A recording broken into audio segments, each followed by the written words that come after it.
Hello, bachcho, let's read out the questions. Question said, what would be the tension at point P, midpoint, in the given diagram? Consider the string AP of mass 2 kg as uniform mass density. So यहाँ पर आप diagram में देख सकते हैं 4 kg और 6 kg मास को 2 kg of string से एट पॉइंट P पर in between A and B connect किया गया है। कोएफिशिएंट ऑफ फ्रिक्शन 0 है थ्रू द सरफेस और ब्लॉक 6 kg को F इक्वल्स टू 16 न्यूटन से पुल किया जाता है। सम बताना है कि mid point tension in the string क्या होंगे। तो चलिए स्टार्ट करते हैं सोल्यूशन से।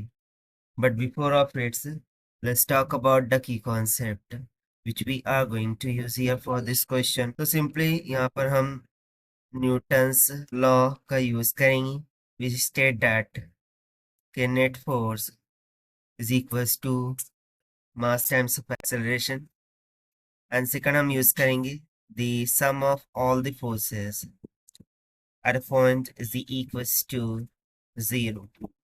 So इन्हीं कंसेप्ट का यूज करके स्टार्ट कर सोल्यूशन से। So देखिए हमें मिड पॉइंट P पर टेंशन निकालना है। So उसके लिए हम सबसे पहले एक फ्री बॉडी डायग्राम को ड्रॉ कर लेते हैं। लेट्स सपोज कि 4 kg वाला मास हो गया, दिस इज ऑफ 4 kg मास, और ये स्ट्रिंग हो गई, ये पॉइंट P हो जाएगा, ये पॉइंट A हो गया, और इसमें इस जानिब टेंशन T लग रहा है। So यदि मैं यहाँ पर देखूँ डाउनवर्ड डायरेक्शन में ड्यू टू एक्सेलरेशन ग्रेविटी जो फोर्स लग रही होंगी वो mg होगा। अपर डायरेक्शन में नॉर्मल रिएक्शन n लग रहा होगा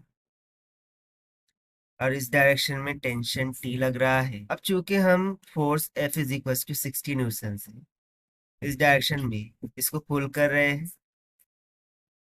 सो चूंकि mass of the string is 2 kg and it has the uniform mass density. So uniform mass density के कारण से यदि हम P को मिड पॉइंट बोल रहे हैं, सो इतना जो हाफ पार्ट होगा वो 1 kg का हो जाएगा and this remaining half part will be of 1 kg.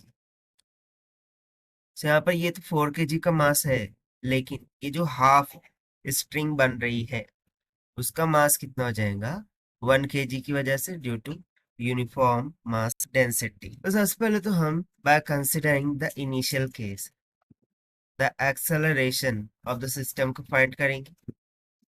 सो चूंकि फ्रिक्शन कोएफिशिएंट फ्रिक्शन 0 की इक्वल है, सो दोनों ही मासेस पर लगने वाला जो एक्सेलरेशन होगा वो सेम होगा. So acceleration of the system this must be equals to by using Newton second law of motion. ये किसकी इक्वल होगा, the force exerted divided by the total मास.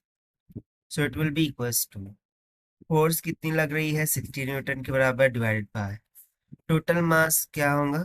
तो देखिए ये 4 kg plus 6 kg plus 2 kg, ठीक है, 4 plus 2 plus 6 यानी कि 12.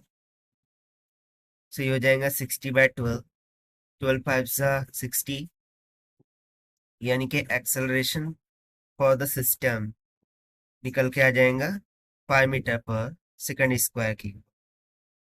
सो ये एक्सेलरेशन इस डायरेक्शन में लग रहा होगा जिस डायरेक्शन में हम फोर्स को एक्सर्ट कर रहे हैं, जैसे कि यहाँ पर हमें डायग्राम में दिखाया गया है. तो सेम डायरेक्शन में एक्सेलरेशन लग रहा होगा. सो इस डायरेक्शन में जो फोर्स हो जाएंगी फिर वो मास टाइम्स ऑफ एक्सेलरेशन की होगा. लेकिन यहाँ पर ये जो मास होगा for half part of this body वो किसकी इक्वल हो जाएगा. सो देखिए ये 4 kg of block plus 1 kg of this string, यानी कि कितना 5 kg के इक्वल.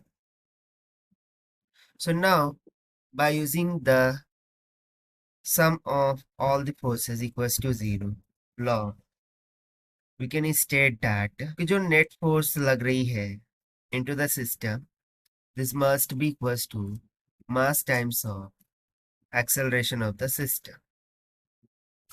So यहाँ पर यदि मैं देखूँ तो net forces क्या क्या हो जाएंगी. So एक तो हो जाएगा tension into the string, so this T will become equals to mass times of acceleration of the system. So from your tension in the string will be goes to, so ये जो m है ये हमने यहाँ पर calculate किया है कितना 5 kg, so हो जाएगा 5 kg multiply by acceleration of the system is 5, so tension कितना निकल के आ जाएगा 25 न्यूटन्स की। यही हो जाएगा हमारा required answer to this question as per the given option C is correct. So this is the required solution. I hope you understand. Well, best of luck. Thank you.